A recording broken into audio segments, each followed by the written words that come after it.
Hey, welcome back to the Six Figure Mastermind. Today, I'm going to give you the 9 public speaking secrets that you need before you get on stage. Stay tuned.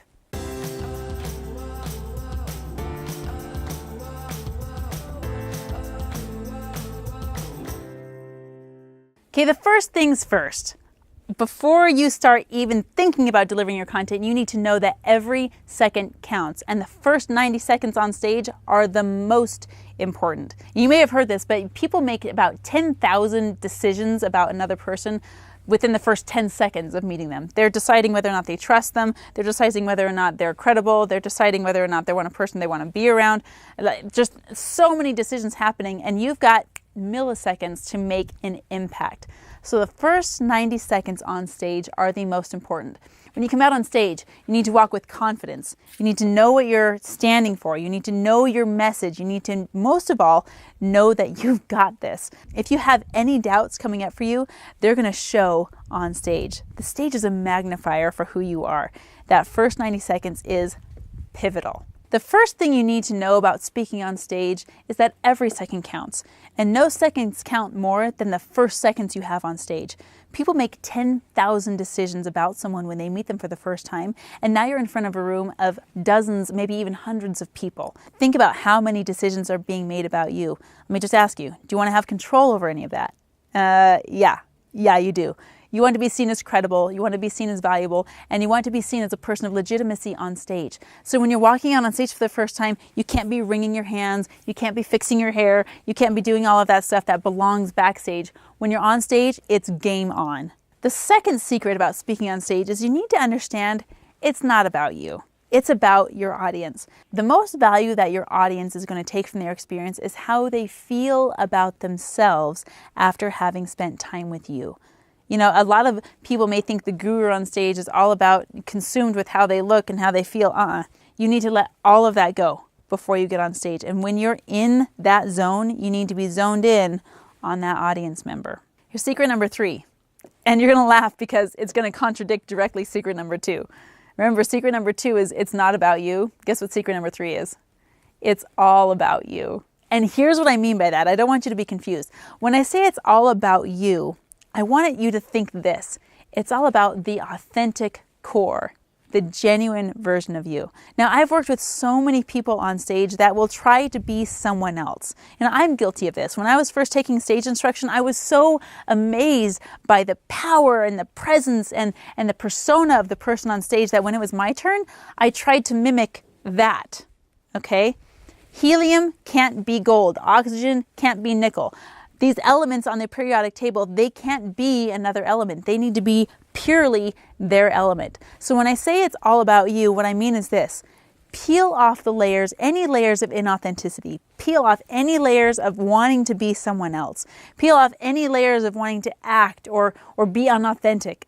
Peel off any layers of wanting to hide or shield yourself from the big scary audience out there. Whether you're you in your home or whether you're you on your stage, you're always you. So don't pretend to be anyone or anything you're not. Just let yourself be seen and let yourself be vulnerable, because guess what? Even though that's the scariest thing that people think of when they're going on stage, it's what the audience actually wants most. The fourth secret to being on stage is to remember that you're really building a tribe. You're really building a community. Anytime you appear on stage, you're inviting those people that are in front of you to enroll in your ideas. You're really building this kind of different empire, if you will. And anytime you appear on stage, every word that comes out of your mouth matters. All right? So you want to be very careful with your language. And I'm talking beyond using bad language. I'm talking about carefully crafting and honing a unique language. Now, for example, if I use the words like organic, or if I use the words evergreen, or if I use the words homegrown, or if I use the words eco-friendly, then you're probably going to start thinking around this certain phrase of, you know, maybe people that are vegans, or maybe people that are a whole food plant-based diet, or maybe this community of health gurus, right? you need to do the same thing in your community. Create your own kind of catchphrases and verbiage that's specific to you. You know, just yesterday I was on the phone with a client and we narrowed down her ideal clients and we narrowed down what she did and we figured out this beautiful phrase for her.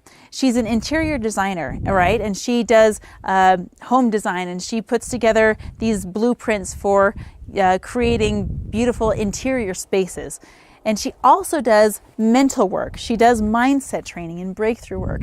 And so we created this phrase for her that said, she is the queen of remodeling unconscious design. I mean, that's a cool catchphrase that she's going to be able to use from stage, in her books, in her blog, and social media posts. It's a phrase that she and I crafted that she's going to define. So when anyone hears it, they're going to think of her and they're going to know exactly what it means. Secret number 5 when speaking on stage is something you absolutely have to understand. Only 7% of what you're communicating to people happens through your words. The rest shows up in your tone and it shows up in your body language. So I'm going to ask you to do something that you may feel like a little bit crazy, and I'm going to ask you to do something that honestly most of you won't do because you think it's weird, okay?